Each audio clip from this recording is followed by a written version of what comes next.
السلام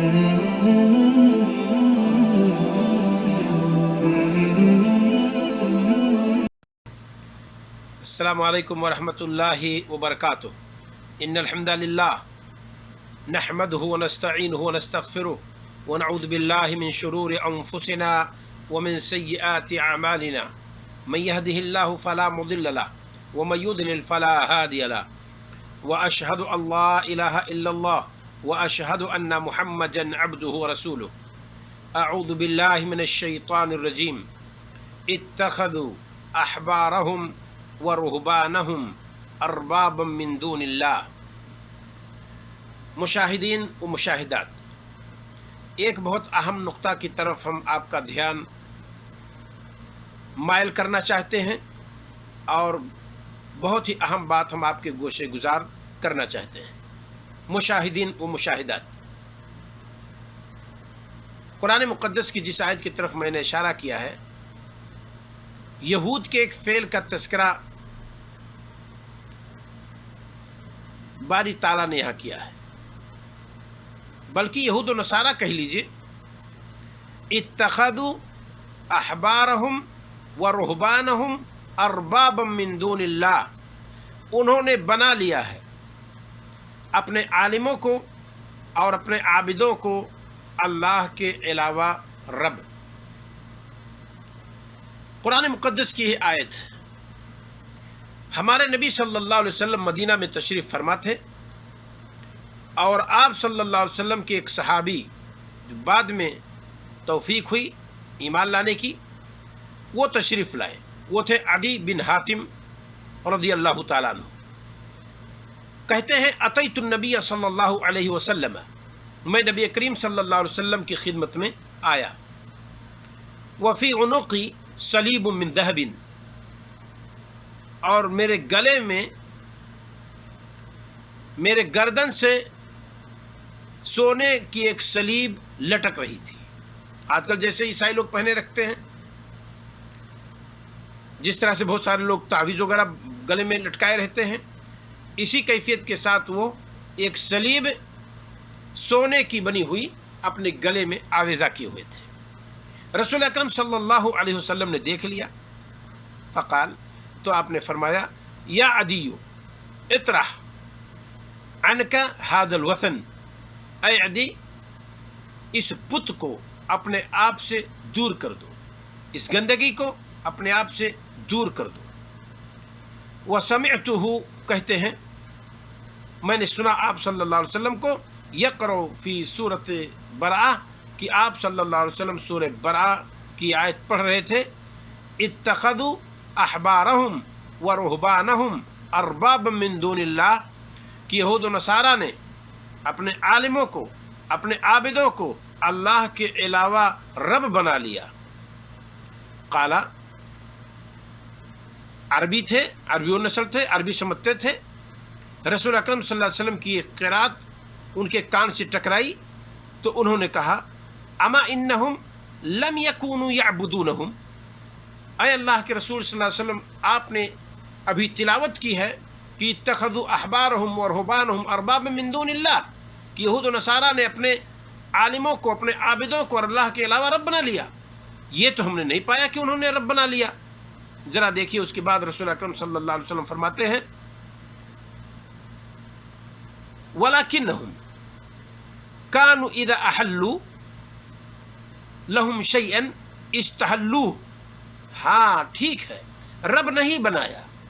ان کے سامنے سجدہ نہیں کیا، یہ بات تمہاری صحیح ہے،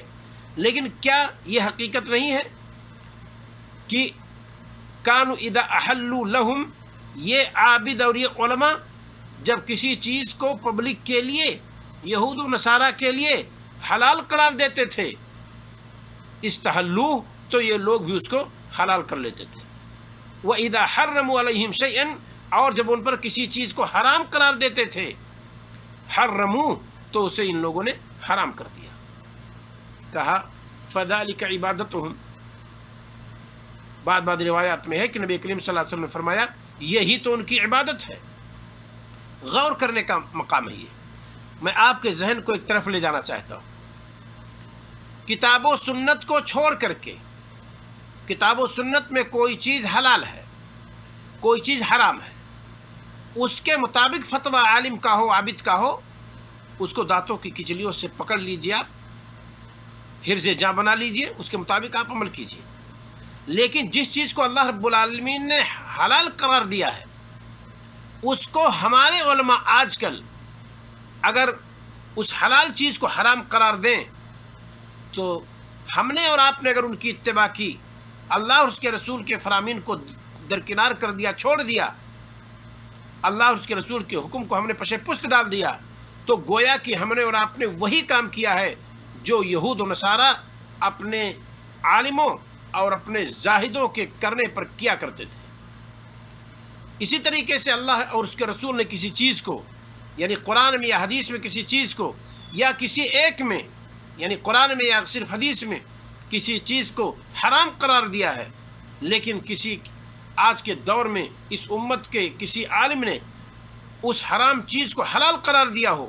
اور ہم نے اور آپ نے اگر اسے حلال سمجھ لیا جبکہ قرآن و حدیث کی روشنی میں وہ چیز حرام ہے، تو گویا کہ ہم نے اس عالم کو، اس مفتی کو جس نے کہ ہمارے لیے اور آپ کے لیے حرام چیز کو حلال کیا ہے، گویا کہ ہم نے اور آپ نے اس کو رب بنا لیا ہے۔ توحید ربوبیت کس کو کہتے ہیں؟ اللہ کو خالق، مالک، مدبر تسلیم کرنا۔ تو کسی چیز، کسی قاعدہ قانون کو بنانا، حلال و حرام کا قانون پاس کرنا، یہ تدبیر ہے، اور مدبر صرف اللہ رب العالمین ہے۔ لہذا اللہ رب العالمین کے اس تدبیر میں ہم کسی دوسرے کو اگر شریک کرتے ہیں تو گویا کہ ہم نے اور آپ نے اسے رب بنا لیا جس نے کیا ہے ایسا، اور ہم نے حقیقی رب کو اپنے چھوڑ دیا، اور نبی کریم صلی اللہ علیہ وسلم کی اطاعت کو ہم نے ترک کر دیا ہے۔ لہذا ہماری اور آپ کی یہ کوشش ہونی چاہیے کہ جس چیز کو اللہ اور اس کے رسول نے حلال قرار دیا ہے اسے ہم اور آپ حلال سمجھیں، جس چیز کو اللہ اور اس کے رسول نے حرام قرار دیا ہے ہم اور آپ بھی اس کو حرام قرار دیں۔ حلال و حرام کا مسئلہ آسان نہیں ہے کہ ہم اپنے جیب سے فتویٰ دے دیں کہ یہ حلال ہے، یہ حرام ہے۔ آج کل فتویٰ بازی میں لوگ بہت جلدی کرتے ہیں، تھوڑا سا صبح ہوا، دقت نظری کے ساتھ انہوں نے کتاب و سنت میں اس مسئلے کو کھگالا نہیں، فتویٰ فوراً نافذ کر دیے کہ یہ حرام ہے، اور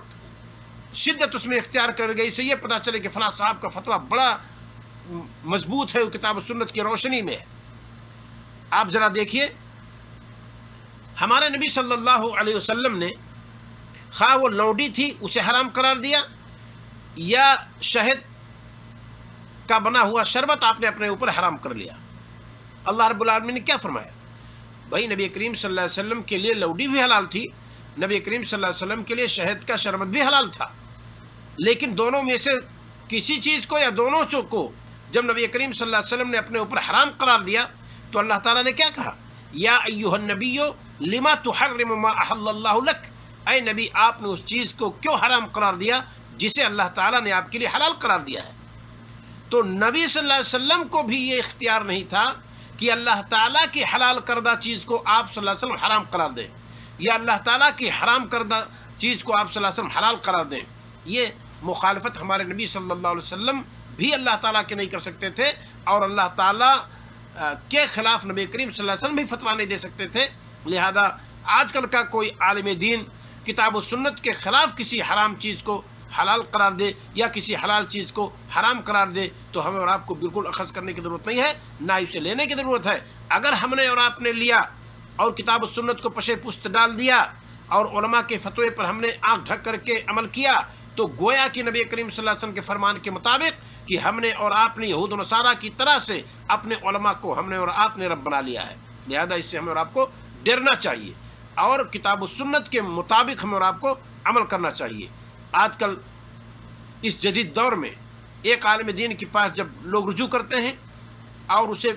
پتہ نہیں کہ کتاب و سنت میں کوئی یہ فتویٰ کبھی موجود ہے کہ نہیں، کتاب و سنت میں یہ مسئلہ موجود ہے کہ نہیں، یا موجود نص یا اس طرح کی کسی چیز کے حلال و حرام کا فتویٰ موجود ہے کتاب و سنت میں، اس سے اخذ کرنے کے بجائے بیلاک فتویٰ ایک انسان دیتا ہے، ایک عالم دین دیتا ہے کہ یہ چیز حلال ہے یا یہ چیز حرام ہے، تو خاص طور سے حرام کے تعلق سے کہ یوں ہی کسی چیز کو حرام کر دینا بغیر دلیل کے بالکل ہمیں اور آپ کو زیبا نہیں ہے، نہ ہی کتاب و سنت کی یہ